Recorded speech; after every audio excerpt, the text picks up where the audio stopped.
종교개혁 이야기 8번째. 칼빈과 제네바 종교개혁. 루터 교회 확산이 거의 멈추어가던 16세기 중반에 스위스 제네바를 중심으로 비텐베르크를 능가하는 새로운 종교개혁 세력이 성장하고 있었다. 이 새로운 종교개혁 운동의 중심에는 프랑스 출신의 제2세대 종교개혁자 존 칼빈이 있었다. 칼빈주의적 개혁교회라는 이름으로 불리는 새로운 교회 유형은 제네바라는 울타리를 벗어나 열렬한 기세로 서유럽의 대부분의 지역으로 퍼져나갔다. 그 결과 독일과 스칸디나비아 반도를 제외하고 칼빈주의적 개혁교회는 서유럽의 지배적인 개신교 유형이 되어갔다. 루터교회와 성인 독일 내에도 칼빈주의가 침투하여 제2의 종교개혁 운동으로 여겨지기도 하였다. 2세대 종교개혁자 칼빈. 루터나 츠빙글리에 비해 한 세대 정도 후배인 칼빈은 그들의 어깨를 딛고 위대한 종교개혁자가 될 수 있었다. 그는 프랑스 인문주의적인 기반에서 성장하였다. 그는 기독교 교부, 특별히 아우구스티누스 전문가로서 이 신학을 배경으로 인문주의와 논쟁하는 개신교 신학을 창출하였다. 그는 1509년 7월 10일에 프랑스 노용에서 출생하였다. 그의 아버지는 법률가로서 노용 대성당의 공증인이자 재정담당이었다. 1523년 칼빈은 파리에서 마르쇼 대학과 몬테규 대학을 다녔고 1528년 초에 인문학 석사가 되었다. 1528년 아버지의 희망에 따라 오르레앙과 부르지에서 법학을 공부하기 시작하였다. 그러나 아버지가 죽은 후 1531년 칼빈은 다시 파리로 돌아왔고 1533년에 법학 박사 과정에 지원하였다. 동시에 그는 인문주의도 열심히 공부하여 자신의 첫 저작인 세네카의 관용론 주석을 출판하였다. 1533년 칼빈의 친구인 파리 대학 학장 니콜라스 콥은 마음이 가난한 사람은 복이 있나니 천국이 저희 이것이미요라는 마태복음 5장 3절을 중심으로 연설을 하였다. 그 내용은 에라스무스 루터적인 사상을 담고 있었으며 스콜라주의 신학을 비판하는 내용으로 가득 차 있었다. 이 문제로 칼빈은 콧과 함께 파리를 떠나야 했는데 이로 미루어 칼빈이 그의 연설문을 초안하는 데 참여했을 것으로 추정된다. 그 후 칼빈은 샤를 드 스페빌이라는 가명을 사용하였고 인문주의자들과 만날 수 있는 프랑스 전역을 방랑하였다. 그런 와중에 칼빈은 개신교도들과 접촉하기 위해 조심스럽게 파리에 나타나기도 하였다.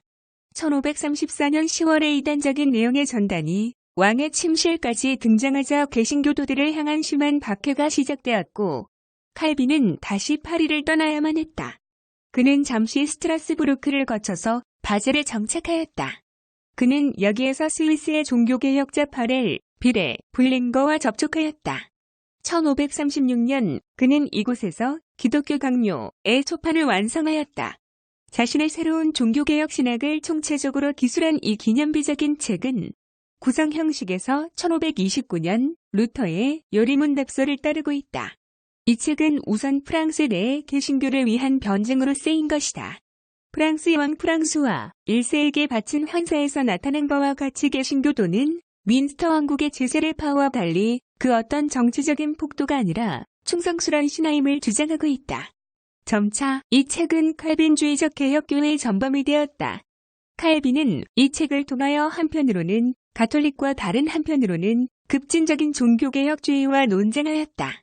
이 책은 그 문체가 분명하고 유려하여 16세기의 그 어떤 작품도 그에 같은 어문장을 능가하지 못한다는 평가를 받는 걸작이다. 칼빈이 최종적으로 종교개혁 사상을 인식하게 된 때가 정확하게 언제인가? 라는 질문에 대해서는 여전히 논쟁 중이다.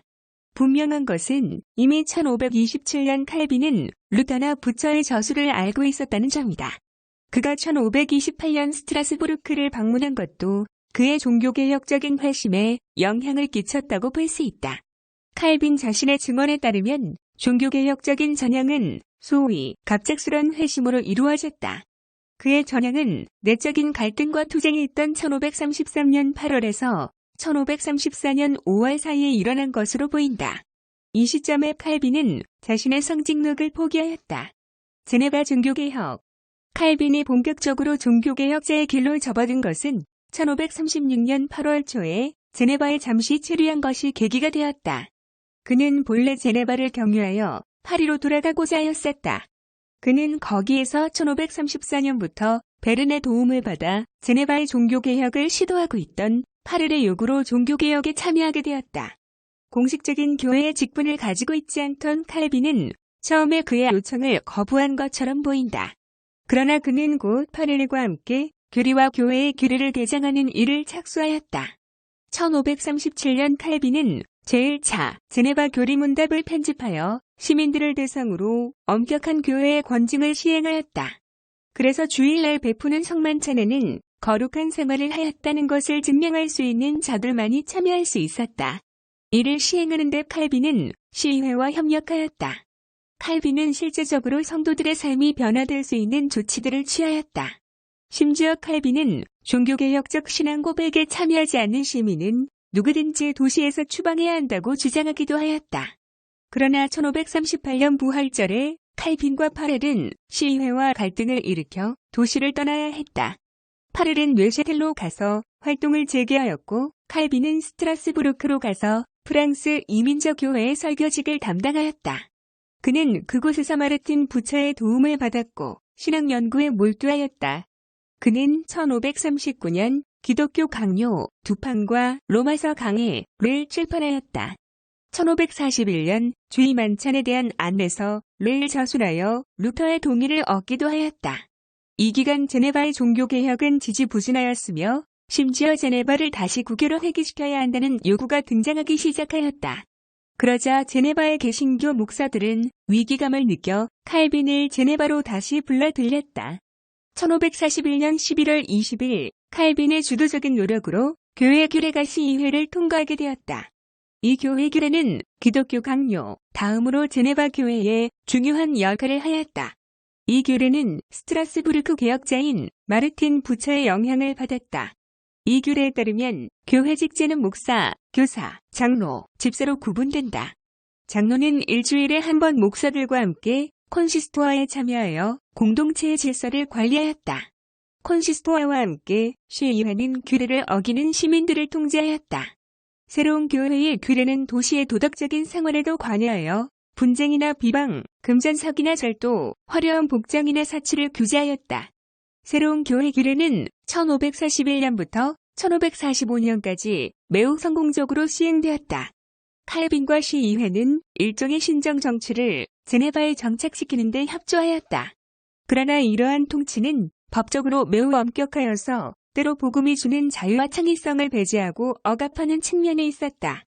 칼빈은 시의회에서 단지 신학적인 측면뿐만 아니라 법률적인 측면에서도 조언자 역할을 하였다. 칼빈은 여러 신학 논쟁에도 참여하였다. 그 가운데 유명한 것이 카스텔리오와 세르베투스와 벌인 논쟁이다. 교장 출신인 카스텔리오는 구약의 아가서는 단지 세속적인 사랑의 시에 불과하다고 주장하였다. 또한 사도신경에 나오는 그리스도의 지옥행에 대한 표현도 문자적으로 이해하지 말고 인간 대표로 하나님의 심판대에 오르신 그리스도가 겪어야 했던 지옥의 고초로 이해해야 한다고 주장하였다. 칼빈은 카스텔리오가 하나님의 말씀을 모독하고 있다고 여기고 그가 목사직을 받지 못하도록 하였다. 결국 그는 1544년 제네바를 떠나야만 했다. 1552년 반섬유 일체론자인 세르베투스가 제네바에 왔을 때 교리 논쟁은 그 절정에 달했다. 이 스페인 출신의 의사는 이미 빈의 이단 신문소에서 이단으로 고발되었다. 그는 제네바를 지나 이탈리아로 도망하는 도중에 칼빈에게 발각되어 체포되었다. 칼빈은 이 반섬유 일체론자가 처형되기를 바랐다. 세르베투스는 1551년에 삼위일체론의 오류에 관하여 라는 책을 1553년에는 기독교 재건이라는 책을 썼다.